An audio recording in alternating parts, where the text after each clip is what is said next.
Boa tarde, quase boa noite a todos. Eles pediram para eu animar vocês por 30 minutos. Não dá para... vou ficar aqui. Não, pode ser. Eu vim pregar uma nova religião.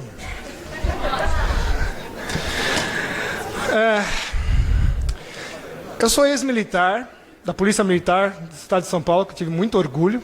Entrei com 17 anos de idade na Academia Militar. Trabalhei para a Força Aérea, trabalhei para a Marinha. Sou formado em Meteorologia pela USP. Tive os melhores professores da velha guarda. E vou trabalhar na FEFELESH. Segunda-feira vão abrir mais uma sindicância contra mim, porque eu estou aqui, óbvio, né? Eu vim contar uma historinha para vocês chamada Aquecimento Global. Vocês querem ouvir essa? Tem 30 minutos, eu tenho muita coisa para falar. Na verdade, eu podia falar muita coisa, várias coisas, né? Muitas coisas. Também eu vou estudar geopolítica, né? Porque eu saí da meteorologia, uma ciência chamada dura, e entrei na geografia, que é uma ciência que abre bastante a sua mente para muitas coisas, e eu gostei muito disso, fui estudar muitos autores, inclusive filosofia da ciência, etc. e tal, né? Vamos assim. Então vocês vão perguntar, mas, poxa, você é professor de climatologia, como é que você chegou em geopolítica? Porque quando você começa a estudar climatologia e vê que a história do aquecimento global é fraude, aí você começa a se perguntar por que tem que ter aquela fraude. E aí você começa a estudar documentos de geopolítica, muitos deles da ONU.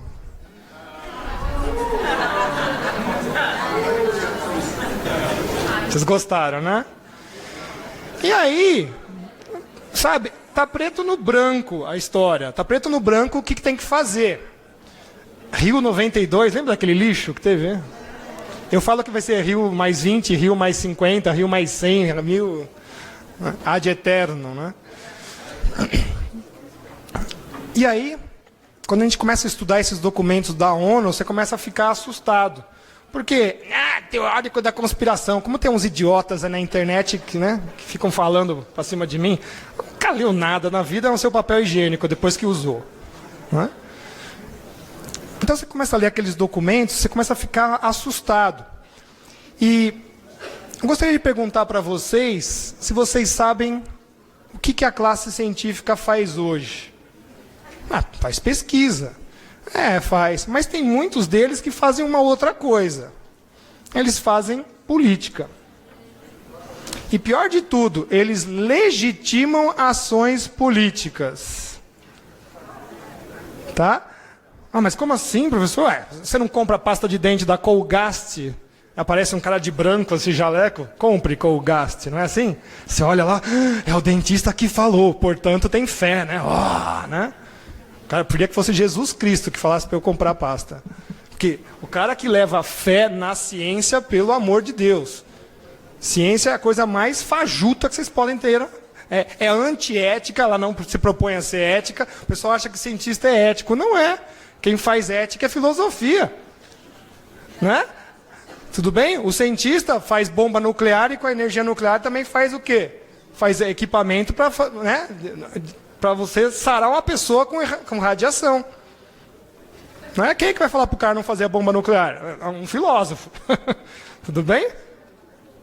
Mas olha só que interessante, que quando eu comecei... Vocês falam quando eu tenho que parar, porque senão eu vou embora, tá? Quando eu comecei a estudar essas coisas, eu me deparei com um negócio chamado camada de ozônio. Cara, vendendo uma coisa para vocês que não existe. Todo mundo acha que tem um escudo na Terra, assim, né? Assiste muito filme de Guerra nas Estrelas. Dá nisso. Cara, não existe camada de ozônio. Não pode nem usar esse nome. Existe a ozonosfera. E a ozonosfera é, como por definição, uma área da estratosfera onde a quantidade de ozônio tem alta probabilidade de ter ozônio. Eu falei, nossa, peraí. Quer dizer que tem alta probabilidade? Então tem uma hora que a probabilidade é zero? Tem. Aí quando? Quando é noite. Eu falei, nossa, como eu consigo mentir com a ciência? Aí quando você vai para os velhos cientistas, porque afinal de contas estuda-se ozonosfera desde o final do século XIX, pasmem, né? E os cientistas dos anos 30, como Pendorf, já olhava as anomalias de ozônio no hemisfério norte e falava, nossa, o ozônio desaparece. Oh, como isso é novidade. O Dobson, ao qual nós damos pelo nome dele, né, a unidade Dobson, que mede a quantidade de ozônio na estratosfera, ele só ficou 40 anos estudando isso. Né? E quando chega o ano geofísico internacional, 1957, 1959, que está fazendo 60 anos agora, ele falou assim, cara, eu posso ir para a Antártida? Porque do hemisfério norte a gente já tem mais ou menos como é que funciona a ozonosfera. Vamos para a Antártida? Vamos. O que ele encontrou lá? Uma anomalia gigantesca. Não tinha ozônio durante o inverno. Sumia praticamente. Aí você lê o texto original, ele fala assim, as anomalias de ozônio na Antártica são muito maiores do que o hemisfério norte, porém totalmente naturais. Aí em 1976 o Dobson morre. Adivinha quando começa a historinha do buraco da camada de ozônio? A ideia. 77. Um ano depois. Tinha que esperar o papa do assunto morrer, vocês entenderam? Porque senão o cara ia falar, meu, o que é isso? Estou 40 anos fazendo esse negócio. 77 começa a historinha, 10 anos depois vem o painel do ozônio, que muitos dos senhores nem sabem que existe. E o que acontece? O painel do ozônio nunca mais desmanchou. Ele continua funcionando e ele criou a maior burocracia internacional. Todos aqui adoram burocracia. Vocês não gostam de burocracia? Que tal uma a nível internacional? Que é o Protocolo de Montreal, que é draconiano. Vocês viram o prédio que pegou fogo lá na Inglaterra? Por favor, levante a mão quem sabe qual foi o motivo. Qual foi? Geladeira. Porque o Protocolo de Montreal diz que quer levar o nível de refrigeração à idade da pedra. E qual é a idade da pedra da refrigeração? Usar gases tóxicos e explosivos. No Brasil já tem mais de 15 acidentes. Tá? Então, quando chegou essa ideia, que é sempre a coisa anti-humana. Olha que é um negócio que é feito na ONU, painel de cientistas, como Susan Solomon, programadora de computador que nunca fez pesquisa de campo, vai lançar balões estratosféricos para medir cloro. Você fala assim, pô, mas na Antártida, né? Puxa, que legal esse trabalho, né? Só que ela soltou os balões ao lado do vulcão Erebus, que lança 1.200 toneladas de ácido clorídrico direto na estratosfera. Olha, tem cloro. Oh. Sabe como a coisa é falaciosa? É um absurdo. Né? Só que esse protocolo existe. E agora em Ruanda, o ano passado, acho que foi novembro ou dezembro do ano passado, assinou-se o último protocolo de Montreal, né, o último estado dele, que é banir totalmente os gases refrigerantes de todas as esferas. Temos que voltar a propano, tá? Amônia, vão começar a explodir fábricas. A minha boca é maldita, o que eu falo acontece. Certo? Vão começar. E o curioso é que sai o painel do ozônio em 87, em 88 sai o painel do clima, que é o IPCC, painel intergovernamental para mudanças climáticas. Por quê? Eles já sabiam que os anos 70 foram muito frios e que o planeta realmente ia esquentar um pouquinho durante os próximos 15 anos em relação a 70. Então olha como cola o discurso. Igual do pajé, né? Como é que o pajé legitimava o poder do cacicão lá? Tá vendo aquela nuvem ali? Aquela nuvem preta? Um cumulonimbus. Quer ver como o Tupã está bravo? Saiu um relâmpago, viu? É a mesma coisa, os caras sabiam que o planeta ia esquentar um pouquinho, que eles fazem isso. E o discurso cola. Aí qual foi a cola do discurso? O CO2 O gás da vida, olha lá, de novo, os antinaturalistas, né? É antimundo esses caras. O CO2 está aquecendo o planeta. Aí a gente só começa fazendo a seguinte pergunta. Prova para mim que o CO2 faz isso. Não tem a prova. São 29 anos que o IPCC existe e ainda não conseguiu trazer a prova. Tanto é que os caras têm que usar um princípio jurídico, o princípio da precaução. Olha, nós não temos 2 planetas. Graças a Deus, se eu tivesse, eu tinha mudado. Candidato para Marte, eu. Fiquem aí. Não é possível, né? Vamos todo mundo da direita para lá, a gente faz um Marte direitista. Que tal? Não deixa os caras se matando aqui, né? E os senhores sabiam que já tem um outro painel? Alguém levanta a mão que já sabe que tem um. Não sabem. Em 2010, a ONU nos presenteou com mais um painel. O IPBES. Painel Intergovernamental para a Biodiversidade e Serviços Ambientais. Como eu estudei na escola da geografia também, sociedade, natureza, homem, meio. As coisas estão juntas. Eu falei assim, como assim? A natureza agora presta serviços ao homem? É, a natureza... Peraí, eu tenho que pagar alguma coisa? Ô árvore, toque R$5. Não, eu vou pagar para alguém. Certo? Serviços ambientais. O acordo já foi assinado a lá Washington, pelo nosso governo, em que, olha, a floresta tem biodiversidade. Eu estou cansado de ver essa história. Tudo que a gente conseguir, tudo que eu estou dizendo são as grandes empresas do mega capital, de criar com a sua biodiversidade, nós vamos pagar royalties para vocês. No máximo 4%.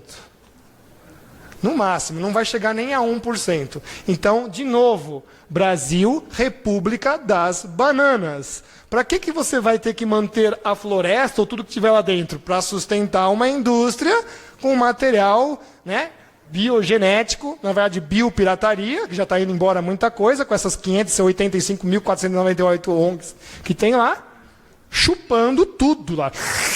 Né? Porque ainda o protocolo diz, se essa árvore estiver no Japão, mas como é que essa árvore chegou no Japão? Ah, não sei, está no vaso. Tem que dividir o royalty com os caras. E aí o Boca Maldita, que sou eu, num capítulo da minha tese de livre docência, que é claro que foi rejeitada, né? Eu chamo, não sei como. Só essa historinha que eu estou aqui alegrando a plateia, eu chamo de pirâmide da dominação. Você tem que tirar o braço a torcer, porque foi muito bem engendrado. Quando você pega o tal dos gases refrigerantes, você matou as pessoas por contaminação de comida. A maior parte dos países tropicais são pobres. E, pasmem, muita gente morre por contaminação de comida. Então, quando eles destroem a indústria da refrigeração, que eu chamo que é a base da pirâmide, eles destruíram refrigeração barata, né? Tudo que é tipo de remédio. Muita gente hoje morre em incêndios, cerca de 10 a 11 mil pessoas, porque não existe, por exemplo, o sistema Chemestron, que é um sistema de combate a incêndio que, por exemplo, se uma bola de fogo explodisse aqui dentro, em 1/4 de segundo o sistema apagava fogo. 1/4 de segundo. Aquelas bombinhas plasmáticos. Então, pegou essa camada. O que veio o aquecimento global fazer? Toda a indústria do petróleo. Eles ficam falando para vocês que queima de combustíveis fósseis. Isso é conversa para idiota. O petróleo tem milhares de subprodutos. Milhares. Então, taxação sobre o petróleo é taxar tudo na economia global. Você vai deixar de usar o automóvel?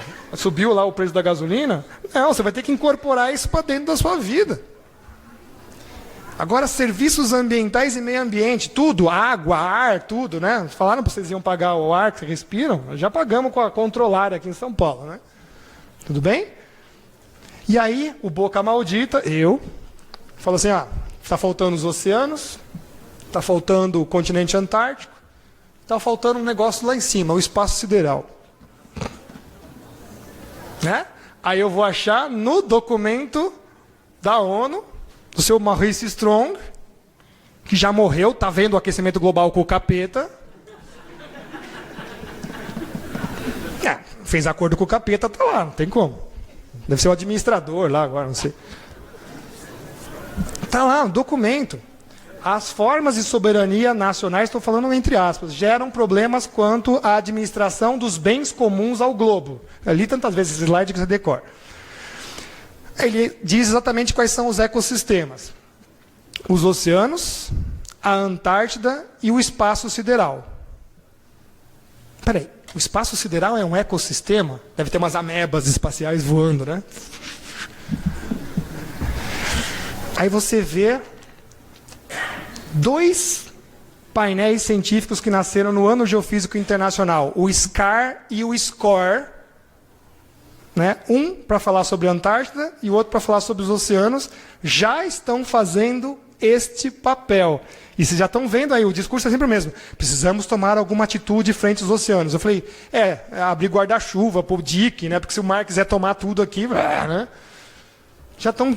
Não, os oceanos estão com problemas, nós precisamos tomar conta. Eu falei, ser humano, imbecil, idiota, vai tomar conta do quê, cara? Né? Vem uma frente fria, acaba a temperatura, vem um tsunami, leva tudo embora. Então, olha, o vulcão, olha que lindo. Manda a CETESB multar o vulcão, por favor. Né? Não quero erupção vulcânica hoje, põe o dedo. Né? Hoje não vai ter, né? Não é assim? O ser humano tem a ação de controlar os fluxos de massa e energia do planeta. Eu só ouvi uma pessoa fazer isso até hoje, Moisés. Certo? Iluminado, porque não vi nunca ninguém fazer isso. Ninguém fez. Então agora nós somos muito importantes do planeta. Somos sim, cara. Se der uma tremida aqui ou cair um meteoroide, acabou. Tchau. Aliás, todos nós conseguimos nos juntar no planeta inteiro numa mega cidade maravilhosa de São Paulo ao Rio de Janeiro. O único problema é que se der uma gripe, some a população do planeta. Né? Tudo bem? E aí, eu falei disso, puxa, os oceanos já estão começando. A Antártida, sempre, né? Aquela briga de quem quer tomar aquele continente. Aliás, arrumaram um problema para os russos, né? Ele queria furar o Lago Vostok, os ambientalistas... não mexe com o russo. Eu falei, não mexe com o russo. Os caras são ótimos de gelo e buraco. Ali tinha os dois, tinha que furar o gelo. Os caras me criam uma tecnologia de perfuração em gelo com fluido de silicone quente. São os únicos detentores desta patente. Assim como nós nos orgulhamos da Petrobras ter perfuração de poço profundo, eles têm esse orgulho. Significa que eles podem tirar petróleo agora de qualquer lugar congelado. Só para pegar a aguinha do Lago Vostok. Olha, a aguinha do Lago Vostok. Tá? Aí você fala, vocês estão perguntando, está faltando espaço, professor. Né? Vocês já devem ter visto várias da nossa fake news. O espaço sideral está cheio de lixo. Né? Eu, como geógrafo, adoro olhar essas... Geógrafo não, né? De estudar na geografia. Eu olho aqueles lixos espaciais e eu falei, nossa, eu queria morar num lixo desse. O lixo é maior que o estado de São Paulo, quase, né? Quando o cara foi com aqueles desenhos, né? Totalmente fora de escala. Por que tem esse discurso? Eu só fui descobrir quando eu estava no seminário do Livro Branco de Defesa Nacional. Quando tiver que falar, acabar, você fala, mas eu vou mandando ver. Aí eu olhei lá, os países que não tiverem seu próprio satélite até 2025, eu comecei a olhar assim para o lado, eu falei, boca maldita de novo, né? Poderão perder controle do espaço aéreo sobre os seus próprios países para as rotas internacionais. Bingo. Só faltava controlar as rotas internacionais do espaço aéreo e o espaço sideral. Então o discurso já é, o espaço está cheio de lixo. Como o discurso hoje a atmosfera está cheia de CO2. Entenderam? É sempre a mesma coisa. Então eles falam assim, países pobres, vocês não podem se desenvolver porque nós já colocamos muito CO2 na atmosfera. Países pobres, vocês não podem colocar o seu satélite em órbita porque todas as órbitas já estão ocupadas. E é uma vergonha o Brasil, né, cara? A Índia já tem bomba nuclear, foguete, míssil, biriba, tudo. A gente não tem nada, é uma vergonha. A gente não tem gente capacitada para isso? Claro que tem. Claro que tem. Né? E qual é o grande problema disso aqui? É que a gente realmente deixou tudo acontecer, né? E estamos deixando. Veja aí, até o Trump dá uma negativa no Acordo Climático de Paris, que na verdade o CO2 vai ser tratado como urânio, CO2 vai ser tratado como urânio. Ou seja, vai se criar uma comissão internacional para fiscalizar os países. O senhor não atendeu as metas aqui, sanções políticas. O senhor continua não atendendo as metas, sanções econômicas. Qual que é a última? Militares. É o professor Ricardo que está falando isso? Não, está nos documentos lá. O protocolo de Montreal está lá, claro. E em todos esses protocolos, adivinha quem é o último parecerista que tem lá? A Agência Atômica Internacional. É só ler. Não tem nada de teoria da conspiração, está tudo lá. Preto no branco. Então nós estamos autorizando, o Brasil fez isso, né? Passou na Câmara dos Deputados, no Senado e tomou a sanção presidencial, pasmem, em 98 dias. Cadê o pessoal da bancada ruralista? Não está aqui. Porque na Câmara dos Deputados passou com unanimidade. Ninguém levantou a voz. Aprovamos. Nós vamos pagar a conta do aquecimento global. Uma coisa que não existe, vai arrecadar trilhões de dólares. Para onde vai esse dinheiro? Com tantos problemas reais ambientais a serem resolvidos. Nossa cidade passa um rio de esgoto. Estou preocupado com o ursinho no Polo Norte em cima do growler. Vocês entenderam? É um absurdo. E isso vai se protelando, vão ficando com essa história. E nós estamos engolindo. Tá? Então o presidente agora assumiu, não, nós vamos ficar. O outro pulou fora. E o que foi legal do Trump mostrar isso, o Putin já tinha falado também, mas enfim, é que o discurso nosso, que era conspiratório de geopolítica, agora ficou completamente escancarado. Está lá, postas as cartas na mesa.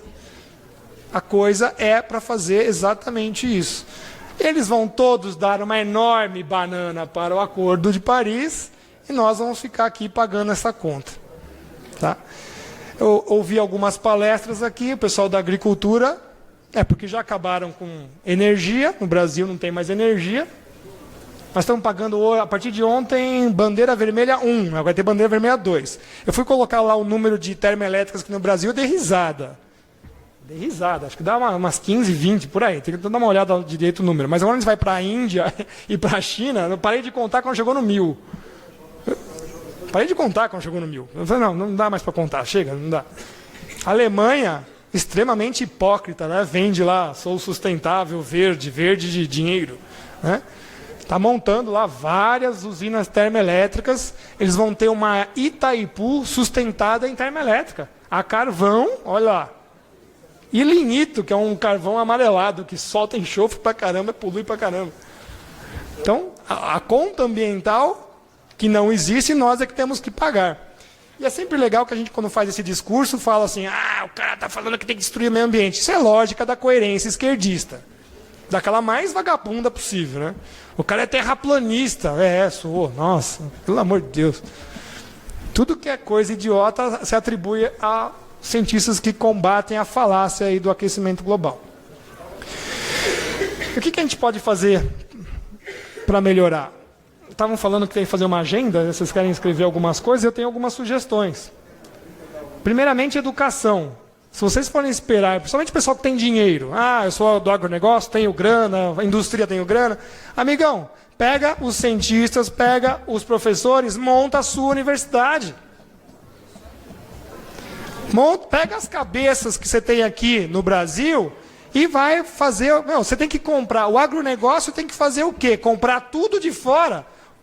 O nosso rebanho todo é vacinado, é 100% vacinado, vacina de fora. Então, quanto você tem que produzir para comprar um vidrinho? É o que eu falo. A gente vende minério de ferro lavado e importa um produto de alta tecnologia chamado trilho de trem. O negócio anda 22 mil quilômetros. Imagina, estiva, navio, joga tudo lá de volta, usina, não sei o que, volta o trilho de trem. Né? Então, todas as incoerências possíveis e imagináveis. Nós temos tório. Tório praticamente só tem no Brasil e na Índia. O reator de tório já está montado desde 1950. Reator nuclear de tório, baixa toxicidade, quase não tem lixo nuclear. Imagina, era para ter usina nuclear em cada estado. Tem algumas usinas nucleares que são do tamanho de uma carreta de caminhão. Dá para uma cidade de 200 mil habitantes. O nego puxando cabo pelo Brasil inteiro, né? Então, notem os absurdos, né, de falta de coerência que nós temos de não ter o quê? Plano de Estado. Não é plano de governo. Governo passa. Plano de Estado. Não tem cabeça que não sabe fazer isso? Claro que tem. Por isso que eu falei, primeira coisa é o pessoal que está de direita e que tem dinheiro, investir nessas cabeças e fazer massa crítica, porque tem muita gente que está chegando nova aí que não vai querer entrar nessas universidades, que não vai aprender nada. Começa por aí. Segundo, né, é a divulgação dessas coisas. Tem que fazer muita divulgação. E terceiro, implementação operacional. Pegar de diversas áreas e aquilo que foi criado de massa crítica virar realidade e implementar. Pronto, você quebrou os caras. Você quebrou os caras. Eles não têm mais como pôr grilhão.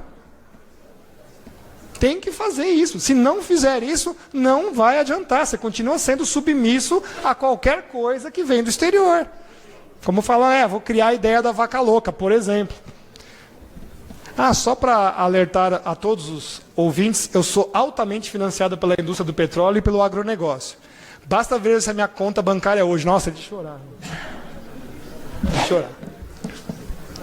Porque acusam a gente o tempo todo. Nossa, sou altamente financiado. Eu não posso ser um cientista para falar as coisas. É verídica a existência do HAARP?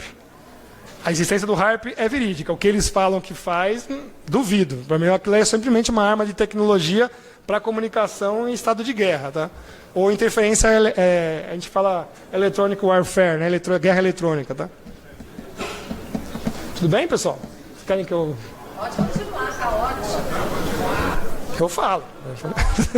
Nós estamos aguardando os testes lá de comunicação com o professor Olavo. Enquanto isso, por favor. Então tá. Vocês querem fazer pergunta também? Só eu fico falando. Vamos lá.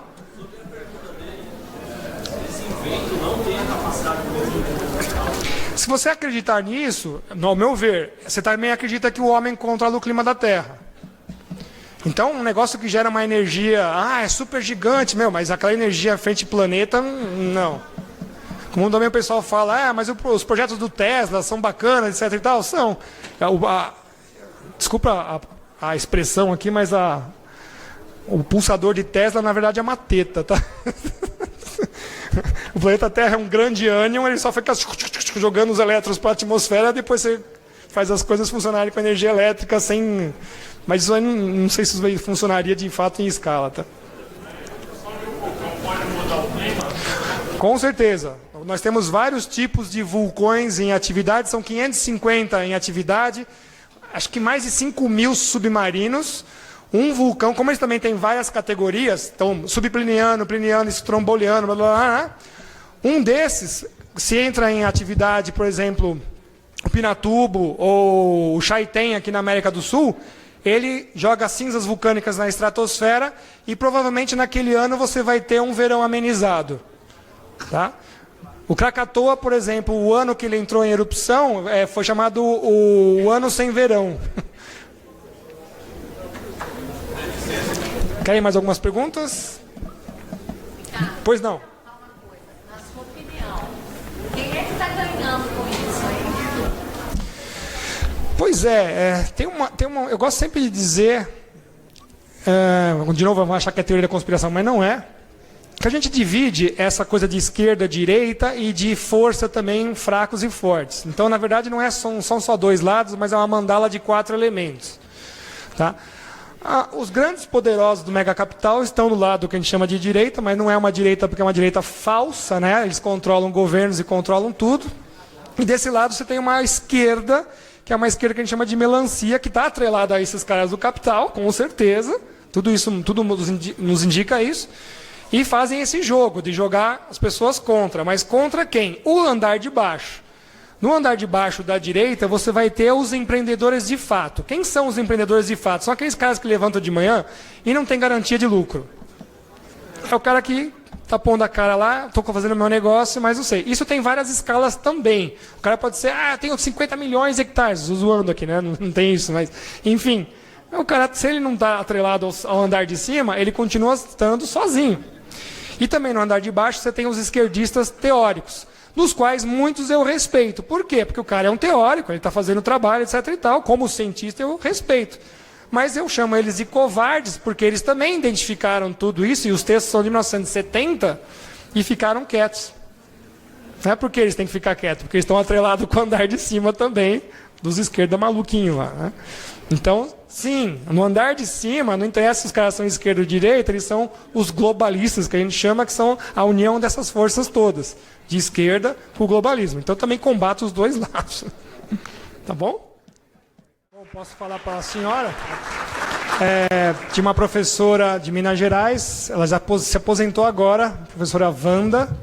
Ela é contra as vacinas completamente. Ela também criou um método de autoimunizar a doenças com o próprio sangue. A pessoa está doente, ela pega um pouquinho do sangue e injeta na pele, para o sistema imunológico aprender. Enquanto que nas vacinas, a maior parte se injeta direto na corrente sanguínea. Está mais contaminando a pessoa do que ajudando, né? Sim, chikungunya, todo mundo fala que faz microcefalia, né? Só aqui no Brasil, né? Eu recomendo vocês assistirem a palestra do IPCO, Instituto Plínio Corrêa de Oliveira, de uma imunologista mostrando isso e as revistas internacionais dando risada do Brasil. Vocês estão de brincadeira, que não tem um caso sequer na medicina, eu tenho que cortar. Então, meu tempo acabou. Estaremos fora do ar por falta de pilha. Não sei disso. Não.